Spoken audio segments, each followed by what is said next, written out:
Selamat datang kembali di sesi Wise Parenting.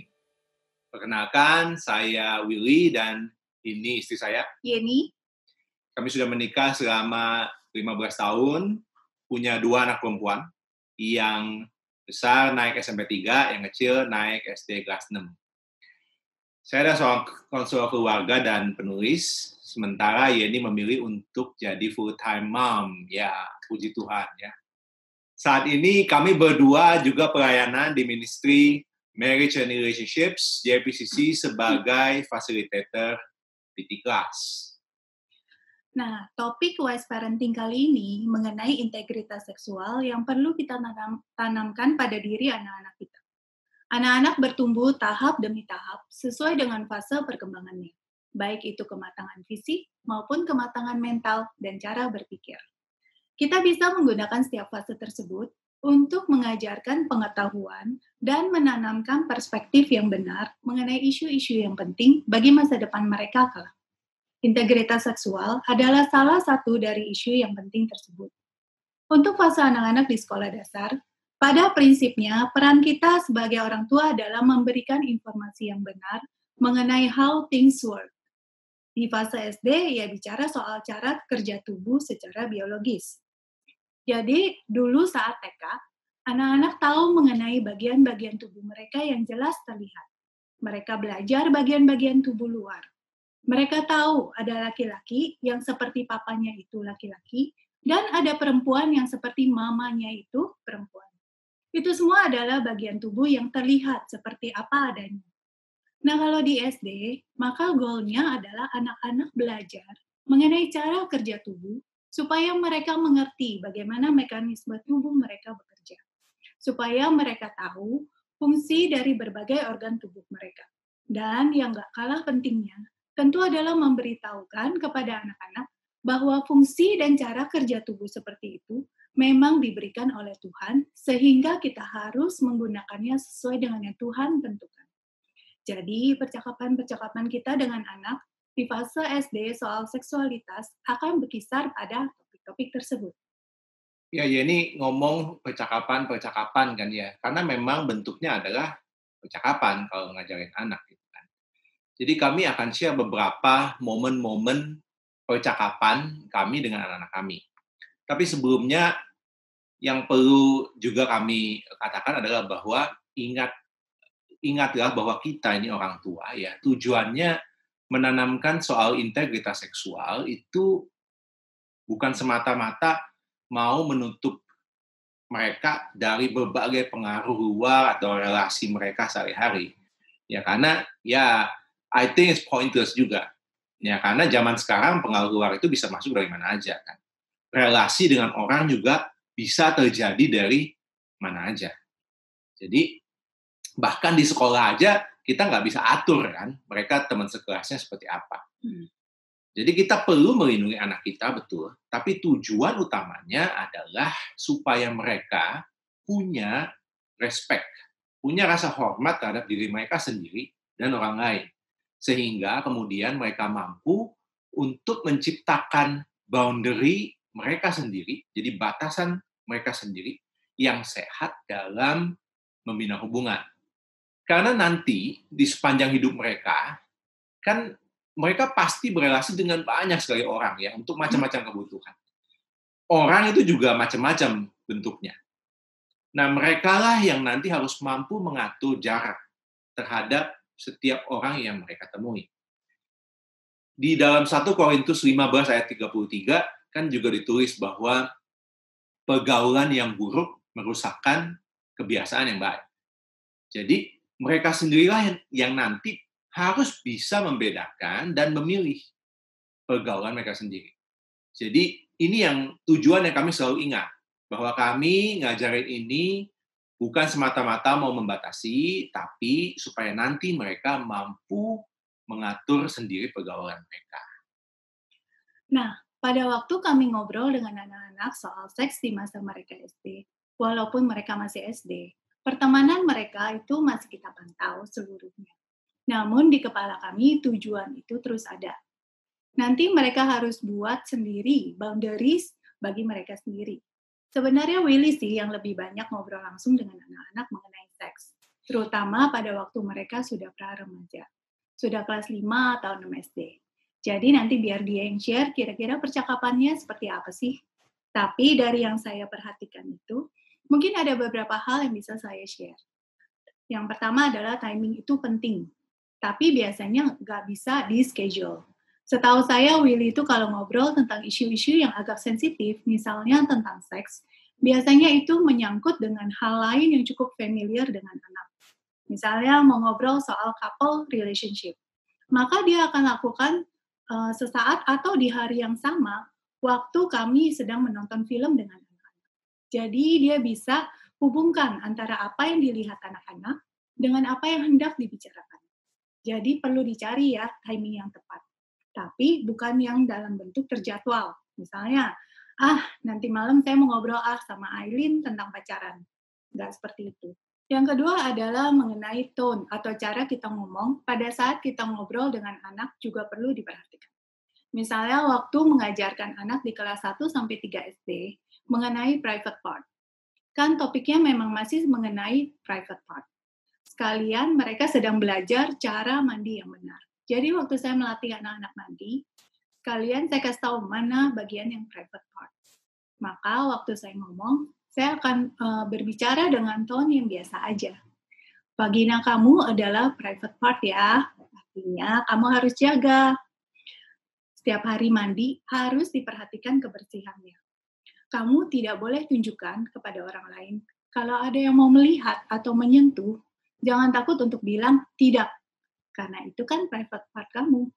Nah, waktu ngomong seperti itu, walaupun mungkin kadang saya juga canggung, tetap saya usahakan untuk dengan berbicara dengan nada yang biasa aja.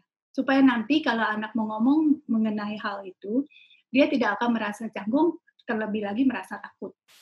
Yang ketiga, berkaitan dengan isi omongannya atau kontennya. Willy itu kalau saya perhatikan, kalau ngomong dengan Aileen tentang seksualitas, dia itu berusaha menggambarkannya sesederhana mungkin. Tapi pengertiannya pasti akan dia dapatkan. Coba deh kamu kasih contoh. Ya, memang menggambarkannya harus sesederhana mungkin gitu ya, tapi memang it is a little bit tricky ya. Bisa aja sih sebenarnya. Jadi mungkin kalau ditanya contohnya seperti apa, mungkin kayak gini ya. Jadi waktu itu saya ingat saya ngobrol sama Alin itu soal ketertarikan dengan lawan jenis gitu. Sebenarnya sih topiknya kira-kira itu. Gitu ya. Nah, kenapa bisa kemudian ngomongin itu? Karena timingnya tepat, timingnya ada. Jadi waktu itu tuh Yeni bilang, kasih tahu saya bahwa Alin itu mungkin sebentar lagi bakalan mengalami menstruasi dia yang pertama gitu ya. Waktu itu waktu ngomong begitu ya kira-kira kelas 6 SD gitu. Nah, di sekolah juga udah mulai dipersiapkan gitu ya. Anak perempuan dipisahkan, dikasih tahu, anak laki-laki dipisahkan, kasih tahu. Nah, karena mau kita siapkan, maka saya bilang ke Yeni bahwa ya udah kita ngobrol deh yuk sama Aileen gitu. Jadi saya minta Yeni ngomong soal fisik gitu ya. Nanti akan ada keluar darah dan sebagainya kayak gitu. Tapi saya pikir juga bahwa ini juga timing yang tepat kalau mau ngomong soal dampak psikologis nih. Dampak psikologis pada waktu kita mau masuk pubertas gitu. Maka saya bilang sama Aileen setelah Yeni ngomong gitu ya. Saya bilang bahwa Lin, kamu ini masuk yang namanya masa pubertas nih. Jadi selain yang tadi Mami udah kasih tahu, jadi juga mau kasih tahu kamu bahwa pikiran dan perasaan kamu juga bisa mulai bertumbuh nih karena kamu masuk fase yang baru. Misalnya kayak dulu kamu itu mungkin sama siapa main juga ayo aja gitu. Mau boys, mau girls, oke gitu. Tapi nanti mungkin kamu ada merasa lebih tertarik main dengan teman laki-laki yang ini dibandingkan teman laki-laki yang itu gitu. Itu mungkin saja. Nah, kalau sampai itu terjadi, nggak apa-apa, Lin. Memang Tuhan merancang pubertas ya seperti itu. Itu ada hubungannya nanti, begitu kamu dewasa, memang kamu akan memilih toh pasangan hidup kamu yang laki-laki. Ya sama sekarang itu masih jauh lah. Tapi ya wajar kalau masuk pubertas memang ada hubungannya ke sana. Kamu cerita-cerita aja deh ya, kalau kamu misalnya merasakan begitu. Jadi mami mah seneng dah dengan dengar cerita kamu kayak gitu. Nah, itu adalah bentuk percakapannya persis seperti itu. Jadi maksudnya persis tone-nya saya ngomong seperti gitu. Ya, jadi timing ada, tone-nya juga ya biasa aja, gitu ya. Dan kontennya kita bikin sebenarnya semampu kita bikin simple supaya ya mereka ngerti. Dan usahakan sih sebenarnya kalau bisa ya, dalam satu percakapan itu satu message aja udah cukup. Jadi jangan jangan message-nya banyak gitu karena bingung buat buat anak gitu. Nah, sebenarnya sih banyak momen-momen yang obrolan kayak gitu kalau ngomong soal integritas seksual. Jadi saya ingat bahwa waktu itu juga Aileen itu kebetulan di pelajarannya di sekolah itu dia masuk ke pelajaran mengenai sains. Di sains itu dia belajar soal organ reproduksi pria dan wanita. Gitu. Jadi ada gambarnya secara saintifik toh di buku gitu. Nah karena kami berdua cukup terlibat dengan pelajaran anak-anak, jadi ya kami tahu waktu dia masuk ke materi itu. Nah, jadi saya pikir, ini saat yang tepat nih, karena ada penjelasan yang saintifiknya, yang ilmiahnya, ada gambarnya juga. Karena waktu kita mengajarkan tentang seksualitas kepada anak, kan kita harus menggunakan gambar yang saintifik, gitu ya, bukan foto, gitu ya, bukan bukan menunjukkan kita punya, no, gitu. Pakailah gambar yang memang di buku yang saintifik. Nah, ini saatnya nih, gitu kan. Oke, jadi saya mikir, saya mau pakai timing ini buat sampaikan message apa nih? Jadi saya pikir, nah saya mau sampaikan aja deh bahwa intinya soal hubungannya dengan pernikahan, soal keturunan dan pernikahan gitu. Jadi saya ngomong ke Aileen, iya Lin, kamu udah tahu nih sekarang ya baby dari mana. Jadi kalau kamu ada pertanyaan, ini baby dari mana sih? Kamu sudah udah tahu karena baby itu dari sel sperma yang laki, kemudian bertemu dengan satu yang perempuan, kemudian terjadi pembuahan, terus menjadi gede, jadilah baby, ya, kemudian jadi kamu, ya, bertumbuh dulu di rahim mama, terus nanti keluar jadi baby, jadi besar. Kamu udah tahu nih. Nah, tapi kamu ngerti kan bahwa yang namanya membesarkan anak itu kan susah ya.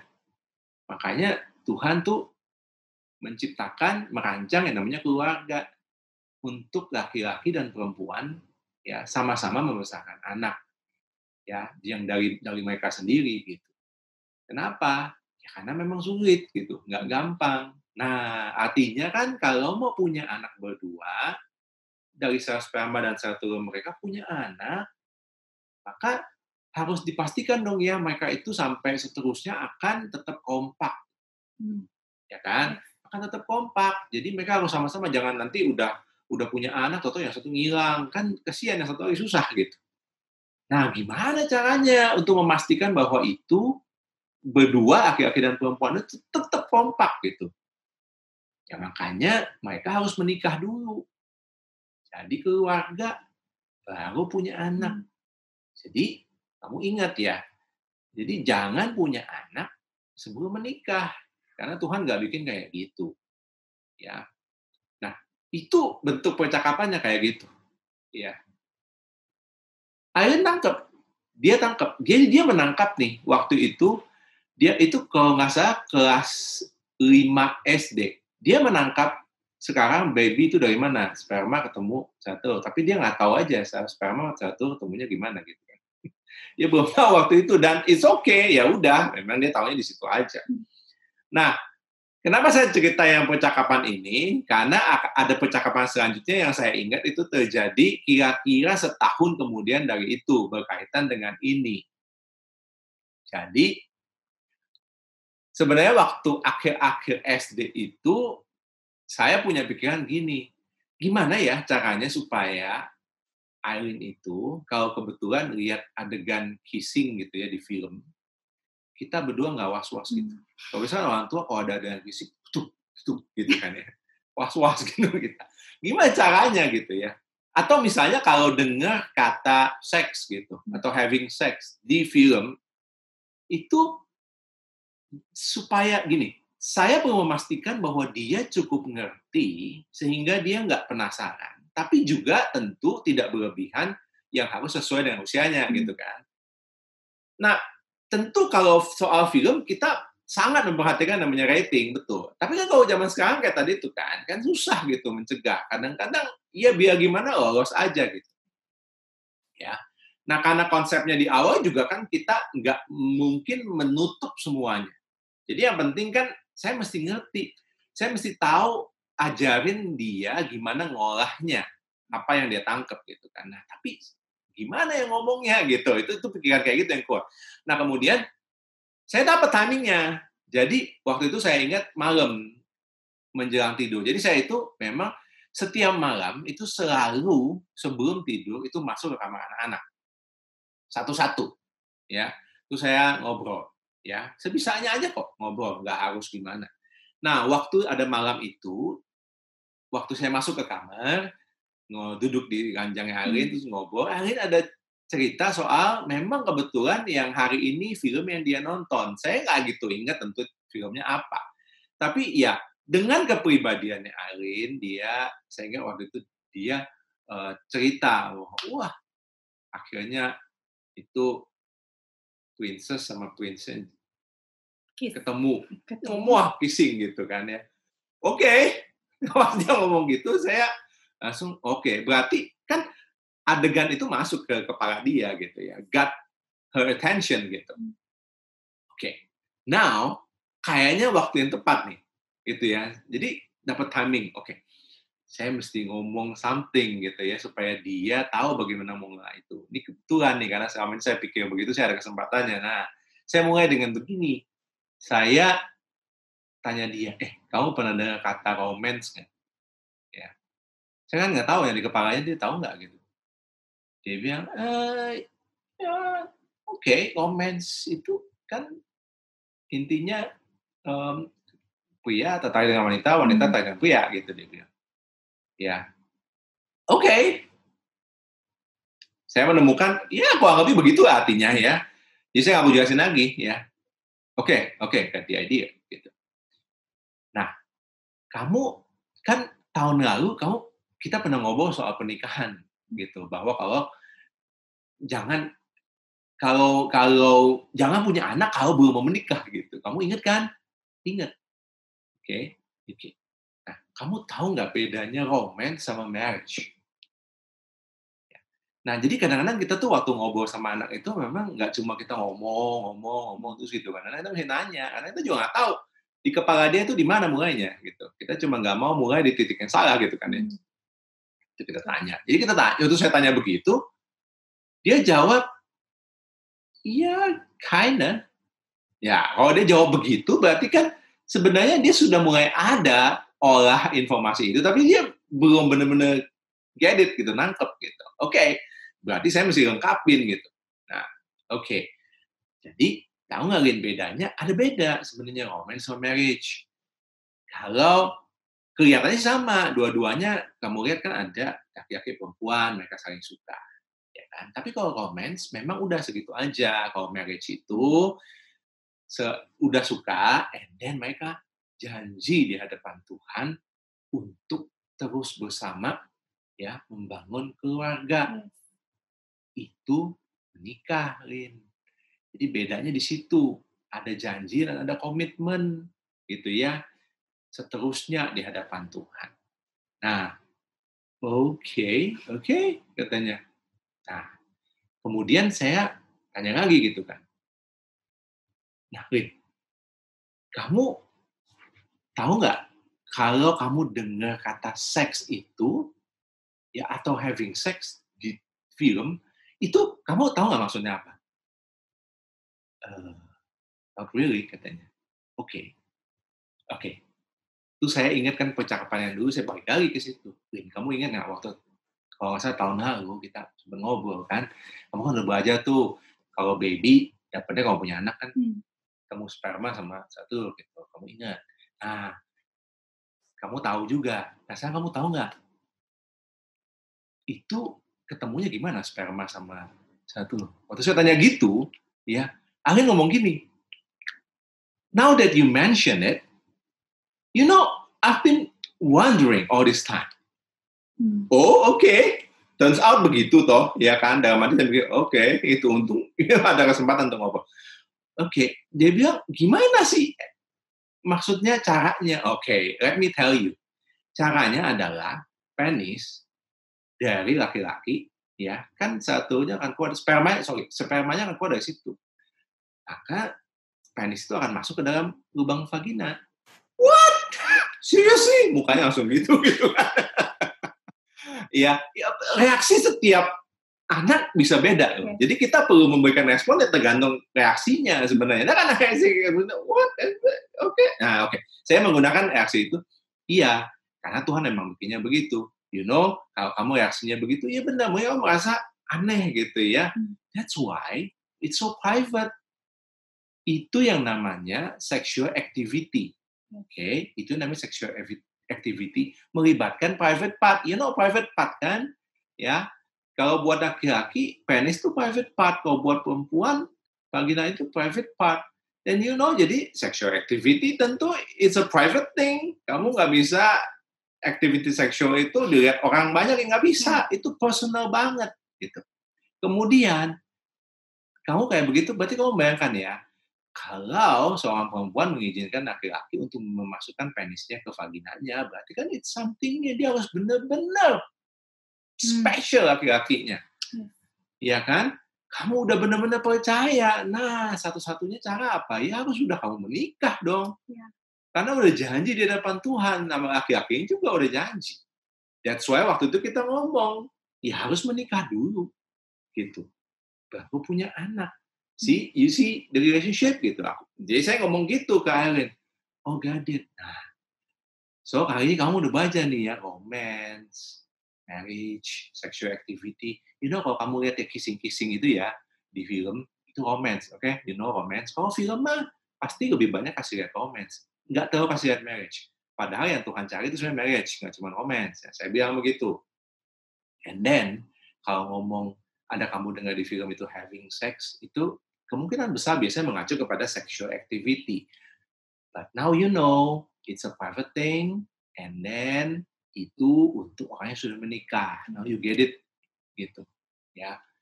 Nah, saya ngomongnya seperti itu, ya, percakapannya seperti itu. And I think she get it, gitu. Nah, mulai sekarang, jadi mulai sejak itu gitu ya. Kalau saya lihat di film ada adegan kissing dia lihat, ya saya nggak tahu, khawatir dia udah bisa memprosesnya dengan benar gitu ya. Nah, jadi sekali lagi seperti yang tadi Yeni sempat bilang, bahwa semua percakapan itu timingnya nggak bisa di-schedule. Perlu cari timing, tapi timingnya biasanya nggak bisa di-schedule. Kita bisa dapat timing yang tepat tuh kebetulan ada gitu ya. Walaupun kita udah punya pikiran, saya mau kasih tahu ini, tapi timingnya mesti cari gitu. Ya kan? Nah, ngomongnya juga biasa aja tone-nya, gitu ya. Nah, itu yang saya bisa bagikan mengenai percakapan-percakapan yang sempat kami alami sama anak-anak, gitu ya. Oke, so jadi pendidikan seks itu sebenarnya merupakan tanggung jawab orang tua. Itu sebabnya penting bagi orang tua itu untuk mencari tahu dan belajar berkaitan dengan pendidikan seks. Perhatikan timingnya, tone-nya, dan juga kontennya. Tapi bukan berarti kita bisa melakukannya sempurna. Just do your best dan minta hikmat dari Tuhan untuk bisa mengetahui kapan sih ngobrol yang pas dan bagaimana kita ngobrol dengan mereka. Demikian sesi Wise Parenting hari ini. Terima kasih untuk perhatian Anda sekalian. Sampai jumpa di Wise Parenting berikutnya.